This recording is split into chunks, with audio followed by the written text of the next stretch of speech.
जय हिंद दोस्तों, कैसे आप सब। मैं आपका दोस्त प्रशांत अपने YouTube channel Bihar DElEd online में फिर से स्वागत करता हूं। और आज के इस सेशन में फ्रेंड्स हम लोग बात करेंगे S2 का यूनिट 4, जो कि हमारा एक बहुत ही छोटा सा और इम्पोर्टेंट टॉपिक है, जहां पे हम लोग मुश्किल से 2 टॉपिक इसमें डिस्कस करेंगे। पहला हमारा अल्बर्ट बंडूरा साहब का रहेगा और दूसरा हमारा लेव वाइगॉट्स्की। मतलब ये 2 टॉपिक पे ही हमारा ये पूरा यूनिट समाप्त हो जाएगा, ठीक है ना। तो आज का ये सेशन बहुत ही इंपॉर्टेंट है, वीडियो को अच्छे से देखिएगा, स्किप नहीं करिएगा। जो भी पॉइंट्स बताया जा रहा है उसको आप वीडियो को पॉज करके या स्लो मोशन में नोट्स जरूर बनाइएगा, अपना हैंड रिटेन नोट्स, क्योंकि एग्जाम टाइम में ना वो बहुत काम करता है। जिस दिन आपका एग्जाम रहेगा, एग्जाम से 1 घंटे पहले अगर आप उसको पलट के देख लेते हैं तो वो चीजें आपके दिमाग में सेट हो जाती है और एग्जाम टाइम में वो आपको बहुत ज्यादा हेल्पफुल हो जाता है, ठीक है ना। तो आइए शुरू करते हैं आज के इस सेशन में। इस सेशन को फ्रेंड्स आज हम लोग बात करेंगे यूनिट 4, जो कि हमारा है बच्चों के विकास एवं सीखने में समाज की भूमिका। इसको समझ लेते हैं फ्रेंड्स। यहाँ पे चूंकि डीएलएड सेकेंड ईयर की बात करें, फर्स्ट ईयर की बात करें, यहाँ पे क्या होता है, हम लोग बच्चों के सीखने, उसके अधिगम को लेकर, उसके शिक्षण को लेकर बातें करते हैं। तो ये जो यूनिट है ये भी वही कह रहा है फ्रेंड्स कि एक बच्चा कैसे सीखता है, उसका अधिगम कैसे होता है, उसका विकास कैसे होता है, डेवलपमेंट कैसे होता है, और इसके डेवलपमेंट और लर्निंग मतलब विकास में और सीखने में एक जो समाज होती है उसकी क्या भूमिका होती है, ठीक ना। तो इसके लिए 2 वैज्ञानिक थे, एक आपके लेव वाइगॉट्स्की और एक अल्बर्ट बंडूरा।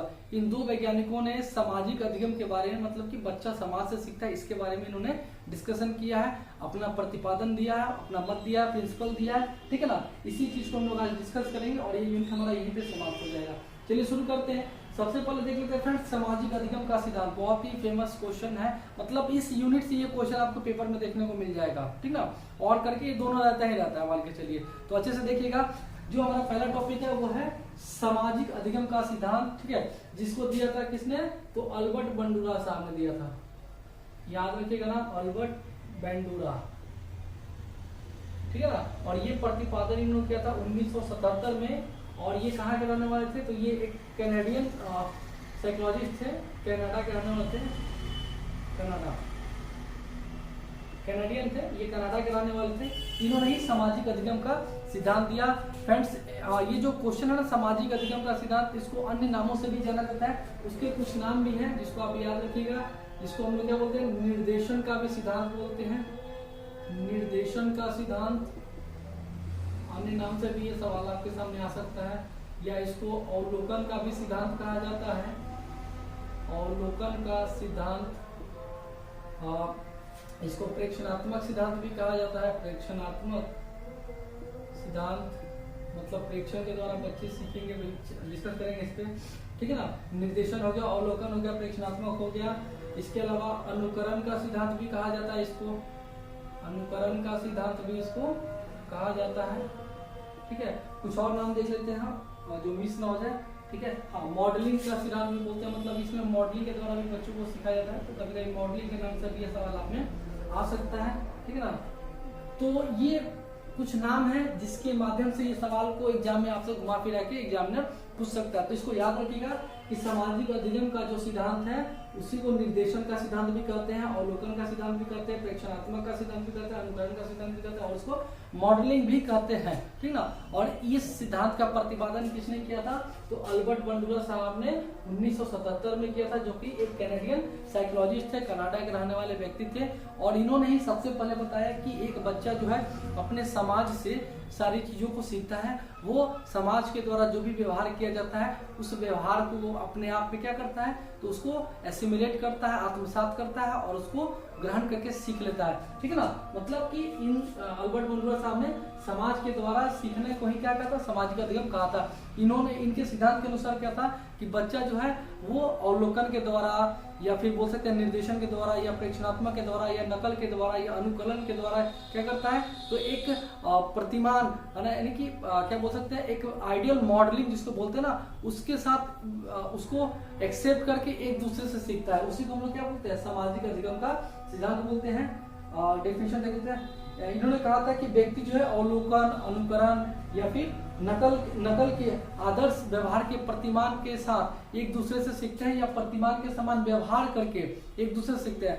यहाँ पे प्रतिमान का मतलब क्या हुआ कि हम किसी चीज को देख रहे हैं उसको नकल करते हैं, है ना। जैसे आप लोगों ने देखा होगा कि शक्तिमान नाचता है तो छोटा बच्चा भी क्या करता है, गोल गोल नाचने का प्रयास करता है। मतलब वो उसका प्रतिमान को क्या कर रहा है, अपना रहा है, उसी के समान वो क्या कर रहा है, व्यवहार कर रहा है। उसी को हम लोग क्या बोलते हैं, तो सामाजिक अधिगम का सिद्धांत बोलते हैं। समाज द्वारा वैसा व्यवहार जो स्वीकार किया जाता है, बच्चा उसको अपनाता है। वहीं समाज के द्वारा जो वर्जित व्यवहार है, मतलब समाज जिसको नहीं मानता या नहीं एक्सेप्ट करता, बच्चा उसको क्या करता है, नकार देता है। यानी कि समाज के द्वारा अपनाए गए व्यवहार को और नकारे गए व्यवहार को ही क्या कहते हैं, तो सामाजिक अधिगम कहते हैं, है ना। मतलब यहाँ पे समाज भी बोलता है कि भाई ये व्यवहार आप करो और ये व्यवहार आप न करो, तो बच्चा उसी चीज को अपनाता है और उसी चीज को नकारता है जो समाज उससे बोलता है, उसी को हम लोग क्या बोलते हैं, तो सामाजिक अधिगम का सिद्धांत बोलते हैं। ठीक है फ्रेंड्स, याद रखिएगा, ये नाम याद रखिएगा आप लोग। इसके अलावा अल्बर्ट बंडुरा साहब ने कुछ प्रयोग भी किए थे, जिसमें आपका वो जो गुड़िया वाला एक था एग्जाम्पल, वो फेमस है ना, या फिर स्कूल वाला, 2-3 बहुत सारे इसमें है। चलिए डिस्कस कर लेते हैं कि उन्होंने क्या प्रयोग किया था। तो फ्रेंड्स सबसे पहले बता दें कि उन्होंने 10-10 बच्चों का एक सेट बनाया था नर्सरी क्लास के, देख सकते हैं यहाँ पे तीनों में 10-10 बच्चे थे। यहाँ पे उन्होंने एक व्यक्ति को रखा था और एक इन्होंने गुड़िया को रखा था, ये था गुड़िया और ये क्या था, मानव था, मनुष्य, है ना। तीनों में उन्होंने यही चीज बनाया था, ये मानव और ये आपका हो गया गुड़िया। यहां भी वही कहानी,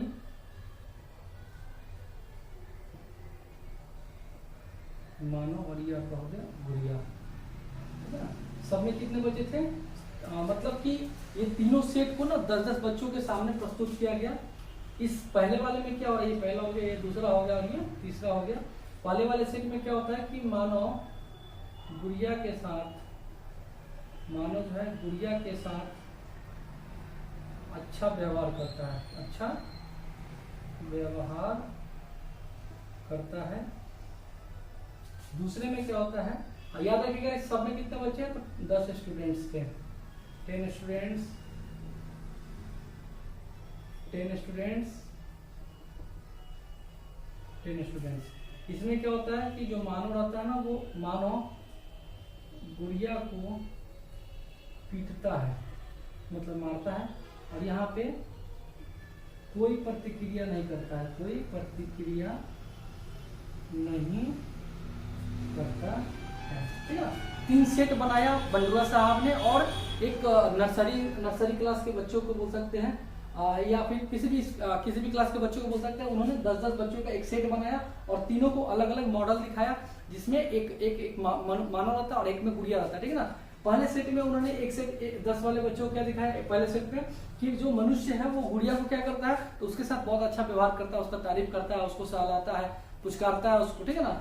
दूसरे सेट में उन्होंने क्या दिखाया कि जो मानव है वो गुड़िया के साथ आक्रामक व्यवहार करता है, मतलब गुड़िया को मारता है, पीटता है। तीसरे सेट के बच्चों को उन्होंने क्या दिखाया कि जो मनुष्य है वो गुड़िया के साथ कुछ भी हरकत नहीं करता, मतलब कोई प्रतिक्रिया नहीं देता है। इसको दिखाने के बाद अल्बर्ट बंडुरा साहब ने सभी बच्चों के सामने कुछ दिनों के बाद फिर से उस मॉडल को रखा, उस प्रतिमान को रखा, और फिर उन्होंने उन बच्चों से पूछा, तो बच्चों ने क्या कहा कि उन्होंने क्या कहा, जो पहला वाला सेट था उसको बच्चों ने, मतलब पहला वाला नहीं, सॉरी, मतलब कि जिस ग्रुप के बच्चों ने जो देखा था उन्होंने वैसा ही व्यवहार किया। ठीक है ना। इसके अलावा एक और था उनका, जिसमें एक और प्रयोग किया था उन्होंने, जैसे 1962 ईस्वी में, 1962 में उन्होंने एक और एक्सपेरिमेंट किया था। नर्सरी क्लास के बच्चों को कुछ एक मूवी दिखाई थी, जिसमें कि पहले मूवी 3 मूवी दिखाई थी। पहले मूवी में उन्होंने दिखाया कि जो हीरो रहता है ना, मॉडल, वो क्या करता है, तो आक्रामक व्यवहार करता है और क्या करता है कि गुंडे को मारता है, और उस व्यवहार के लिए उसको पुरस्कृत किया जाता है। ठीक है ना। फिर दूसरा मूवी उन्होंने दिखाया उन्हीं बच्चों को कि हीरो जो होता है ना, फिर से गुंडे को मारता है, लेकिन इस बार हीरो को भी क्या होता है, तो पनिशमेंट मिलता है, दंड मिलता है। तीसरा मूवी उन्होंने दिखाया कि हीरो जो है आक्रामक व्यवहार करता है, गुंडे को मारता है, पीटता है, लेकिन उससे को कोई प्रतिक्रिया नहीं मिलती है किसी के द्वारा। इस तीनों मूवी को दिखाने के बाद बंडुरा साहब ने नर्सरी के उन बच्चों से कुछ दिनों के बाद प्रश्न किया कि बच्चों आप लोगों ने क्या क्या देखा, क्या क्या सीखा। तो बच्चों ने क्या कहा कि सर, जो तीनों मूवी था उसमें उन्होंने पहले मूवी के बारे में ज्यादा बेटर एक्सप्लेन किया कि सर, जो पहला मूवी था जिसमें कि हीरो क्या करता है, आक्रामक व्यवहार करता है और उसको पुरस्कृत किया जाता है, तो यही व्यवहार बच्चों ने दोहराया। मतलब क्या हुआ कि यहाँ पे अल्बर्ट बंडुरा के जो भी एक्सपेरिमेंट थे उससे ये निष्कर्ष निकल के आया कि बच्चा के सामने ना हमेशा सकारात्मक मतलब कि एक आदर्श व्यवहार को ही प्रस्तुत करना चाहिए, क्योंकि बच्चे को नहीं पता है क्या सीखना है क्या नहीं सीखना। बच्चा क्या एक ब्लैंक स्लेट है ना, एम्प्टी वेसल बोल सकते हैं, तो उसके सामने क्या अच्छा है क्या बुरा उसको नहीं पता है ना, इसीलिए बच्चों को क्या सीखना है क्या नहीं सीखना वो अच्छा नहीं जानता है। इसीलिए इस चीज को हमेशा ध्यान में रखना चाहिए कि बच्चे के सामने हमेशा एक आदर्श व्यवहार को ही प्रस्तुत करना चाहिए, न कि मतलब गलत व्यवहार को प्रदर्शित नहीं करना चाहिए, नहीं तो बच्चा क्या होगा गलत व्यवहार को भी सीख लेता है। ठीक है ना, तो ये इनके स्टेटमेंट से इनके प्रिंसिपल से ये निष्कर्ष निकाला गया था। ठीक है, चलिए आगे बात करते हैं। इन्होंने कहा था कि बच्चे जो देखते हैं उसे कुछ दोहराते हैं, मतलब अनुकरण के द्वारा। मैंने बोला ना इमिटेशन के माध्यम से सीखते हैं। अल्बर्ट बंडुआ साहब ने ये कहा था, जिसको हम क्या बोलते हैं अनुकरण का सिद्धांत भी कहते हैं। ठीक है ना, निर्देशन का सिद्धांत मतलब वही हुआ कि आप बच्चों के सामने कोई मॉडल प्रस्तुत कर रहे हैं और उस मॉडल को देख के बच्चा क्या करता है अपनाता है। ठीक है, इस चीज को याद रखिएगा। अगला फ्रेंड्स, अवलोकन तो हो गया कि बच्चा क्या करता है अवलोकन करता है, चीजों को देखता है और उसको आत्मसात करता है, वैसा ही दोहराने का प्रयास करता है। प्रेक्षणात्मक सिद्धांत मतलब ऑब्जर्वेशन, बच्चा क्या करता है ऑब्जर्व करता है और ऑब्जर्व करके उस चीज को नकल करने का प्रयास करता है। तो यही सब चीजें मतलब मोटा मोटी ये जान लीजिए कि बंडुआ साहब ने कहा था कि बच्चा जो है चीजों को देखकर अनुकरण करके नकल करके और अपने आप को उस चीज को क्या करता है दोहराने का प्रयास करता है और उसी के माध्यम से वो सीखता है। ठीक है, इन्होंने 4 चरण बताए थे। ठीक ना, बंडुआ साहब ने बताए थे कि जो सामाजिक अधिगम चरण है ना वो 4 चरण होते हैं, मतलब चार चरण में बच्चा क्या होता है किसी भी चीज को सीख लेता है। कौन कौन सा याद रखिएगा, पहला था हमारा अवधान, ये इंपॉर्टेंट है फ्रेंड्स, चरण याद रखिएगा अवधान, जिसको हम लोग क्या बोलेंगे अटेंशन, अभी समझा देते हैं इसको। दूसरा होगा फ्रेंड्स जब वो ध्यान दे देगा और उसको क्या करेगा वो धारण करेगा ना, जिसको हम लोग क्या बोलेंगे रिटेंशन। इसके बाद तीसरा जो रहेगा वो रहेगा उसका पुनः उत्पादन, जिसको हम लोग बोलेंगे रिप्रोडक्शन। और जो चौथा चरण रहेगा फ्रेंड्स वो रहेगा आपका रीइंफोर्समेंट, जिसको हम लोग क्या बोलेंगे पुनर्बलन बोलते हैं, या फिर हम लोग इसको अभिप्रेरणा बोल सकते हैं, अभिप्रेरणा। मतलब कि ये 4 चरण होते हैं बंडुआ साहब के हिसाब से। इसी 4 चरण में बच्चा क्या होता है किसी भी चीज को सीखता है। सबसे पहला बात करें फ्रेंड्स अवधान का मतलब होता है कि ध्यान से देखना है ना, अटेंशन देना। अगर बच्चा किसी भी चीज को मान के लिए बच्चे के सामने कोई मूवी चला दिया और वो ध्यान से नहीं देख रहा है तो क्या होगा, वो समझ ही नहीं पाएगा क्या चल रहा है और उस चीज को वो एक्सेप्ट नहीं कर पाएगा, मतलब वो नकल नहीं कर पाएगा या उसका अनुकरण नहीं कर पाएगा। तो सबसे जो पहला स्टेप होता है वो पता है कि बच्चा किसी चीज को ध्यान से देखे और उस चीज को ध्यान से देखने के बाद क्या करे तो अपने मतलब उसको समझे चीज को। ठीक है ना, दूसरा हो जाएगा धारण रिटेंशन, मतलब कि देखने के बाद क्या करे वो उसको धारण करे, वो अपने दिमाग में बैठा ले। किसी भी चीज को देखने के बाद हम लोग क्या करते हैं दिमाग में बैठा लेते हैं। हम लोग कोई मूवी देखते हैं तो कुछ समय तक वो मूवी हमारे दिमाग में चलता रहता है। ठीक है ना, तो धारण हो जाएगा दूसरा। तीसरा है पुनः उत्पादन, जिसको रिप्रोडक्शन बोलते हैं। अब बच्चे ने क्या किया ध्यान से देखा, उसको दिमाग में बैठाया, अब वो क्या करेगा खुद से करने का प्रयास करेगा उसको, जिसको बोलते हैं रिप्रोडक्शन। मतलब री मैंने दोबारा और प्रोडक्शन का मतलब उत्पादन, दोबारा उसको चाहिए कि हम भी उस चीज को कर दे। और चौथा क्या है अभिप्रेरणा या पुनर्बलन। अब उसको करने के लिए क्या होगा एक अंदर से मोटिवेशन मिलता है या दूसरा को उसको मोटिवेट करता है कि आप भाई करो। तो ये 4 चरण है, इस 4 चरण के माध्यम से बच्चा क्या होता है तो किसी भी चीज को आसानी से सीख सकता है।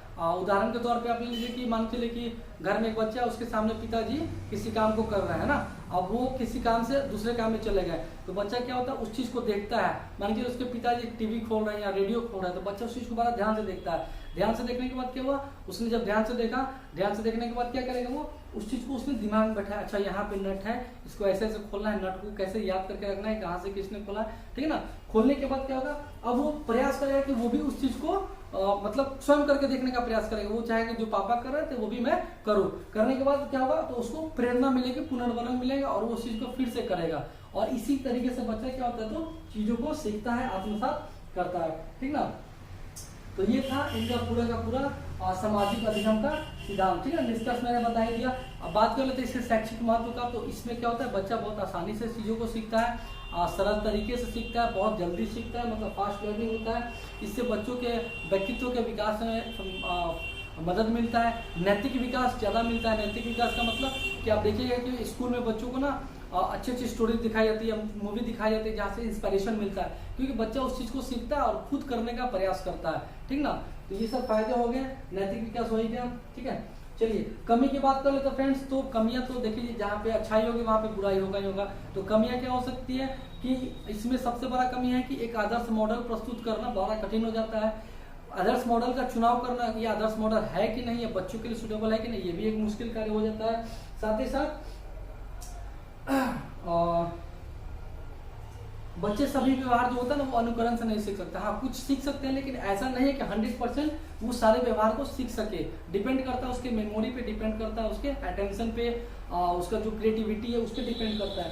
ठीक है ना। तो ये कुछ कमियां हैं जो इसको आप लोग याद रखिएगा। चलिए आगे बात करते हैं फ्रेंड्स, इसको साफ कर दिया जाए। आई होप कि आप लोग समझ रहे होंगे इस चीज को, है ना। ये सवाल आपका आता है, इस चीज को दिमाग में रखिएगा। इस यूनिट से यही सवाल बनेगा ही बनेगा, एक ये बनेगा या फिर एक आपका वाइगोट्स्की का सवाल बनेगा। ठीक है ना। तो हमारा जो अगला टॉपिक रहेगा वो हमारा वाइगोट्स्की का सिद्धांत जो था उसको हम देखेंगे। अभी आप लोग ऐसा डायग्राम जरूर बनाइए एग्जाम में अपने से पेंसिल से, इससे भी अच्छे मार्क्स मिलते हैं।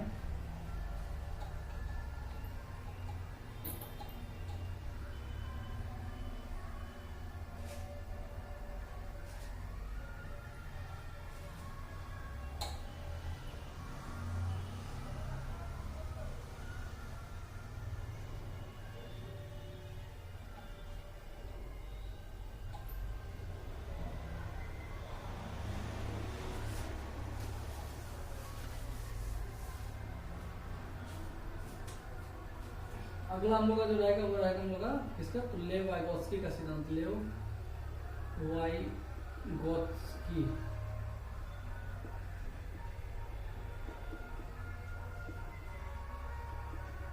ठीक है ना। एस वाइगोत्स्की प्रिंसिपल, ठीक है ना। अगला जो हमारा टॉपिक रहेगा वो रहेगा हमारा लेव वाइगोत्स्की का सिद्धांत। इन्होंने क्या सिद्धांत दिया फ्रेंड्स, इन्होंने भी एक सामाजिक अधिगम के बारे में बताया, लेकिन ये थोड़ा सा बंडुरा साहब से अलग थे।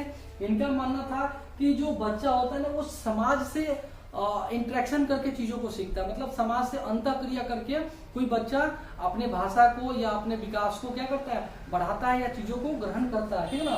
इसीलिए इनको बोला गया था कौन सा, तो SLC, मतलब इन्होंने 3 चीज के बारे में बताया था। पहला था सोशल, दूसरा था SCL, है ना, सीक्वेंस याद रखिएगा। ये आपका कल्चरल था, कल्चरल, और तीसरा था आपका लैंग्वेज। इन्होंने 3 चीज के बारे में बताया था। इनका जो सिद्धांत था सोशियो कल्चरल लैंग्वेज, मतलब कि बच्चा जो होता है अपना विकास या अपनी भाषा का विकास वो समाज से अंतःक्रिया करके सीखता है। ठीक ना। ये सिद्धांत इनके द्वारा दिया गया था, जिसे हम लोग क्या बोलते हैं, वाइगोत्स्की के संज्ञानात्मक विकास का सिद्धांत। ठीक है ना।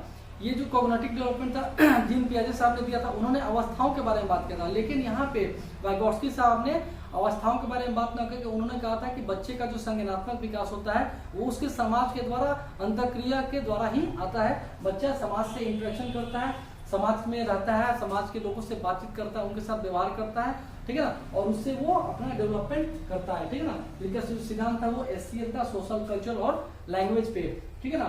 आगे बात करते हैं फ्रेंड्स, तो लेव वाइगोत्स्की जो थे आपके कहाँ के थे, तो रसिया के रहने वाले थे, जो कि ऑस्ट्रिया में पड़ता है। ठीक ना। और ये एक इनको ना क्या बोलते हैं, रचनावादी, ये रचनावादी क्या बोलते हैं, रचनावादी कंस्ट्रक्टिविस्ट, है ना, मतलब ये रचनावादी थे। एक सेकेंड, सामाजिक रचनावादी थे, सॉरी, ये क्या थे, सामाजिक रचनावादी भी थे, जिनको हम लोग बोलते हैं सोशल कंस्ट्रक्टिविस्ट, है ना। इनका मानना था कि जो बच्चे होते हैं ना वो समाज के द्वारा अलग अलग नए नए चीजों को सीखते हैं, चाहे वो व्यवहार की बात करें, चाहे उनका सामाजिक विकास हो, चाहे उनका शारीरिक विकास हो, चाहे उनका भाषा का विकास हो। ठीक ना। तो ये एक सामाजिक रचनावादी भी थे, इसको भी आप लोग ध्यान रखिएगा। ठीक ना। इसके बाद बात करते हैं फ्रेंड्स, वाइगोत्स्की के अनुसार बच्चे के संज्ञानात्मक विकास पे सामाजिक कारकों और भाषा का प्रभाव पड़ता है, इसीलिए इस सिद्धांत को सामाजिक संस्कृति का भी सिद्धांत कहते हैं। ठीक है ना। याद रखिएगा, इसको क्या बोलते हैं, सामाजिक संस्कृति का सिद्धांत। याद रखिएगा, सामाजिक संस्कृति का सिद्धांत भी, इस नाम से भी सवाल पूछा जा सकता है, ठीक ना। इसमें वाइगोत्स्की साहब ने क्या बोला था कि बच्चों के संज्ञानात्मक विकास पे उसके सामाजिक कारकों तथा उसके भाषा का प्रभाव पड़ता है, इसीलिए इसको हम लोग क्या बोलते हैं, तो सामाजिक संस्कृति का सिद्धांत भी कहा जाता है, ठीक ना। याद रखिएगा इसको, संज्ञानात्मक विकास तो बोलते हैं।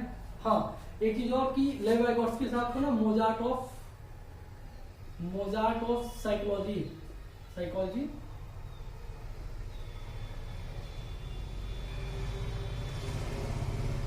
मोजार्ट ऑफ साइकोलॉजी भी कहा जाता था।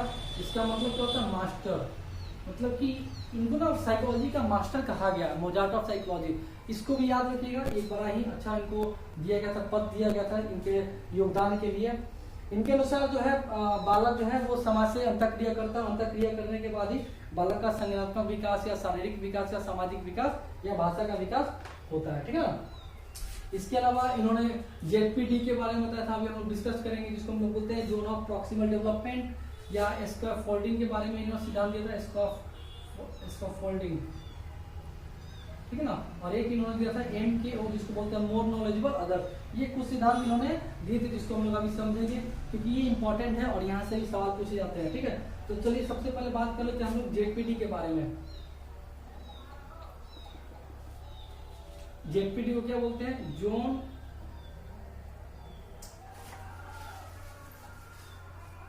जेडपीडी को क्या बोलेंगे हम लोग, जोन ऑफ प्रॉक्सिमल डेवलपमेंट। ये जो जेडपीडी का सिद्धांत इन्होंने दिया था, ये एक्चुअली बालक के ना मानसिक मतलब उसके मानसिक विकास से संबंधित था, जहाँ पे इन्होंने इसको क्या बोलते हैं,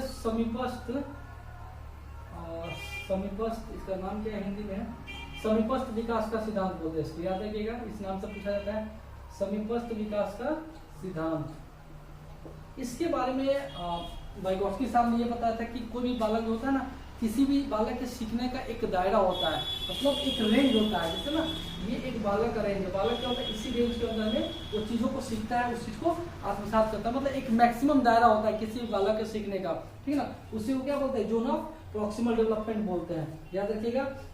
जैसे मान के चलिए कि कोई बच्चा साइकिल चलाना सीखता है, तो उसका एक दायरा रहता है कि वो 2-4 पॉडेल मारेगा, फिर वो गिरना शुरू हो जाएगा, तो एक रेंज है, उस रेंज से वो बाहर नहीं जा पाता अपने आप में, है ना, मतलब एक मैक्सिमम लिमिट होता है ना। उसी को हम लोग क्या बोलते हैं, समीपस्थ विकास का सिद्धांत। मतलब वो खुद से बहुत प्रयास करता है, तो वो क्या करता है, विकास तो करता है, लेकिन एक रेंज तक ही रह जाता है, इसको हम लोग क्या बोलते हैं, जोन ऑफ प्रॉक्सिमल डेवलपमेंट।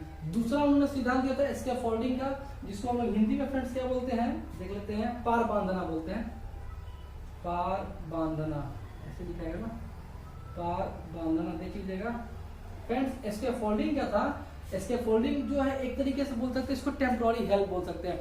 मतलब कि बच्चा क्या हुआ कि एक रेंज में साइकिल चलाना सीख रहा है, लेकिन वो बार बार गिर जा रहा है, मतलब कि वो प्रयास कर रहा है, वो सीख सकता है, वो बहुत क्लोज है सीखने के, लेकिन अगर उसको थोड़ा सा हेल्प मिल जाए, उसको पुश कर दे या कोई पीछे से उसको साइकिल पकड़ ले, तो वो क्या हो जाएगा, साइकिल चलाना सीख जाएगा। मतलब क्या हुआ कि एक तरीके से ये स्कैफोल्डिंग है, एक प्रोसेस है जहाँ पे किसी भी बच्चे को जोन ऑफ प्रॉक्सिमल डेवलपमेंट में एक थोड़ा सा टेम्पोररी हेल्प दिया जाता है, एक पुशअप दे दिया जाता है ना। मान के कोई बच्चा गणित बना रहा है, लेकिन वो मतलब आंसर के एकदम करीब है ना, करीब है उसका आंसर आने वाला, लेकिन वो फंस रहा है थोड़ा सा। अगर कोई व्यक्ति वहां पे उसको अगर कोई गाइड कर दे, कोई शिक्षक बता दे कि यहाँ पे ये जो प्लस था ना, ये माइनस होगा, या प्लस माइनस होगा, गुना करना जो भी है, मतलब एक छोटा सा इरर अगर वो दूर कर देता है, थोड़ा सा हेल्प कर देता है, तो बच्चा क्या होगा, उस समस्या से बाहर निकल जाएगा। उसी को हम लोग क्या बोलते हैं, स्कैफोल्डिंग बोलते हैं। मतलब it is a process for temporary help, एक टेम्पोररी हेल्प दिया जाता है, ठीक है ना। अगला बात करते हैं MKO, जिसको हम लोग बोलते हैं मोर नॉलेजेबल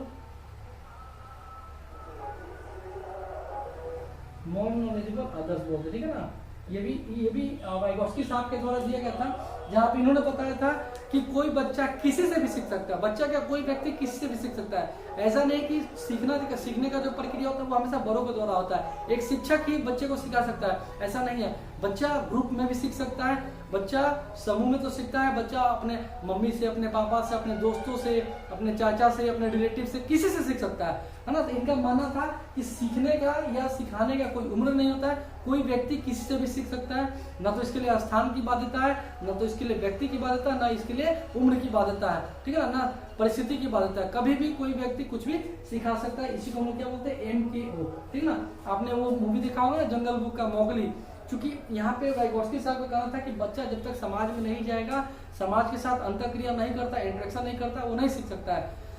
आपने जंगल बुक में मोगली जो देखा था वो एक एग्जाम्पल के तौर पे आप ले सकते हैं कि मोगली क्या होता है, तो इंसानी दुनिया से बाहर रहता है, मतलब वो जंगल में रहता है, तो वो इंसानी भाषा को सीख नहीं पाता है। वो किसकी भाषा सीख जाता है, तो वो जानवरों की भाषा सीख जाता है। क्यों? क्योंकि वो उसका जो मतलब जो बचपन था ना वो जानवरों के बीच में ही बीता, इस कारण से उसका जो विकास हुआ वो क्या हुआ, जानवरों के रूप में ही हुआ और वो जानवरों की भाषा सीख गया। ठीक है ना, इसी को हम लोग क्या बोलते हैं, एस्केप फोल्डिंग बोलते हैं, और यही वाइगोत्स्की साहब का सिद्धांत था। ठीक है फ्रेंड्स, तो बस इस यूनिट में इतना ही है, यही 2 टॉपिक था और जिसको हम लोगों ने अच्छे से कवर किया। आप लोग वीडियो को 2 बार 3 बार रिपीट करके जरूर देखें, चीजों को समझ में आएगा। अगर नहीं आता तो कमेंट करें, मैं फिर से प्रयास करूंगा वीडियो बना दूं। ठीक है, तो चलिए आज की वीडियो में इतना ही है ना, और अगर वीडियो अच्छा लगे तो प्लीज लाइक शेयर सब्सक्राइब जरूर करें, अपने दोस्तों के बीच शेयर जरूर करें। मिलते हैं अगले वीडियो में अगले यूनिट के साथ। बहुत बहुत धन्यवाद।